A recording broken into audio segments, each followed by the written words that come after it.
pun besuk Maryam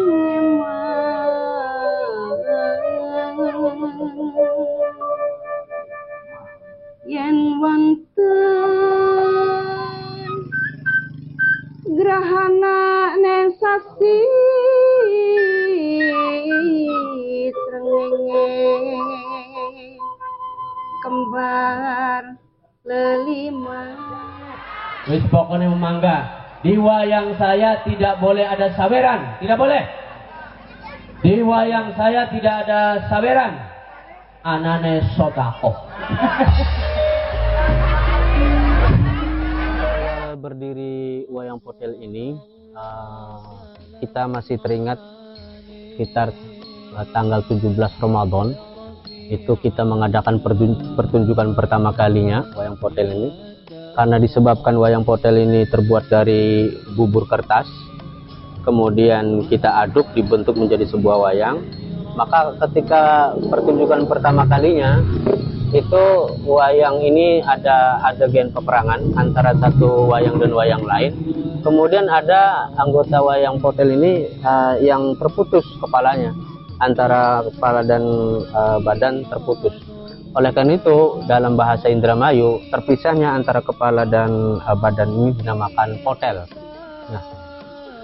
Nah, bermula dari sebuah pengalaman saya sebagai seorang mubaligh penceramah, bahwa masyarakat Indramayu itu masih memiliki kegemaran untuk melihat seni tradisi. Itu dalam pertunjukan dakwah saya itu, melihat bahwa ini adalah sebuah pergerakan dakwah budaya dan intelektual.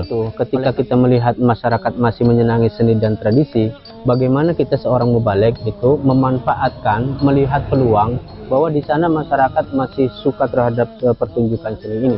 Kami mengadakan pertunjukan wayang ini ingin memasukkan nilai-nilai religius dalam pertunjukan wayang potel ini kepada masyarakat, sehingga masyarakat tidak hanya melihat wayang ini sebagai sebuah hiburan, tetapi melihat bahwa pertunjukan wayang ini adalah sebagai internalisasi nilai-nilai yang ditunjukkan oleh wayang potel kepada masyarakat, sehingga masyarakat bisa bisa ditransfer tentang nilai-nilai religius yang ada pada pertunjukan wayang ini.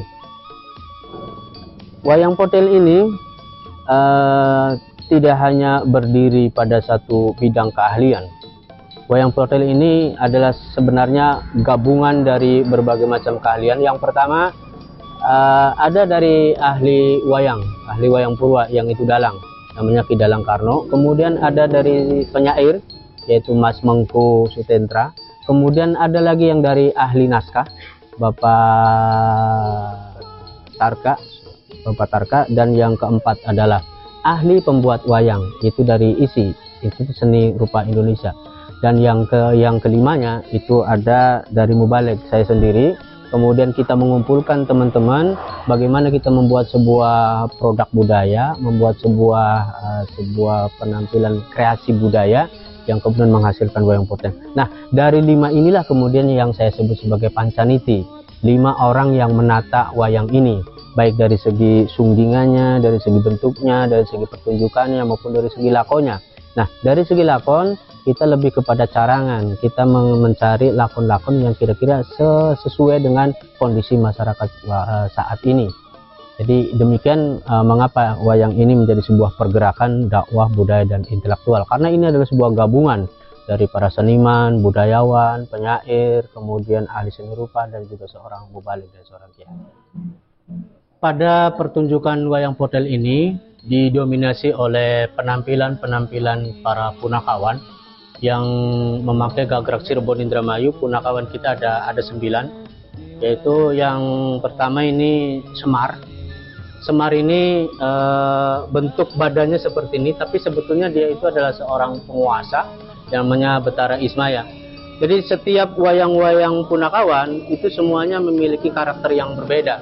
Semar ini adalah Betara Ismaya, walaupun jelek tetapi kita teringat sebuah hadis, innallaha la yanzuru ila ajsamikum wa suwarikum walakin yanzuru ila a'malikum wa qulubikum. Allah tidak melihat bentuk rupanya, tetapi Allah melihat hati dan amal perbuatannya. inilah digambarkan di dalam pertunjukan wayang potel ini dengan penampilan tokoh-tokoh punakawan. Ini yang disebut Semarnya. Tokoh yang berikutnya ini namanya, kalau wayang Cirebon Indramayu bernama Cungkring. Kalau umumnya itu namanya Petruk.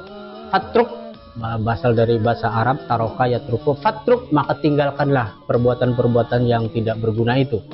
Tetapi kalau di Cirebon Indramayu ini namanya Cungkring. Ada juga yang mengatakan Kiai Kantong Bolong.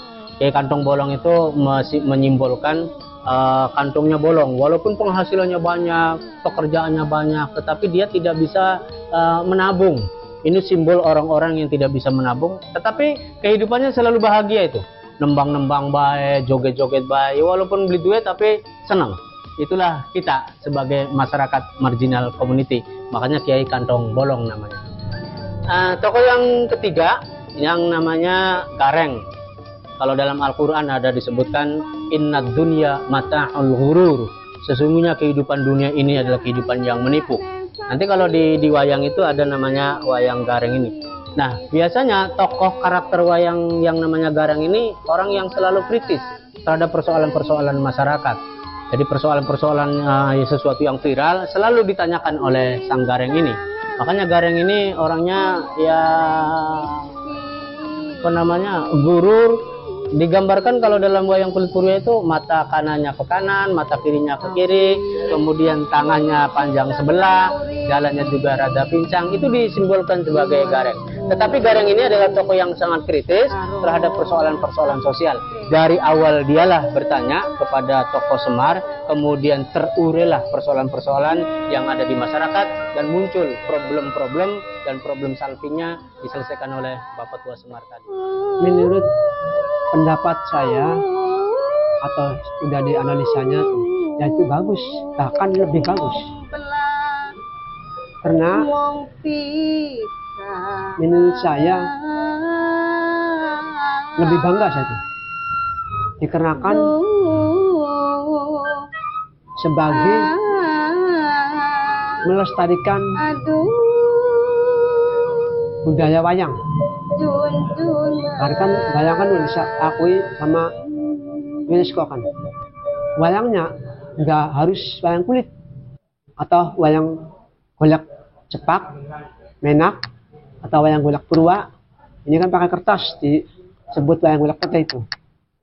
Berarti ada peningkatan atau kreativitas lah.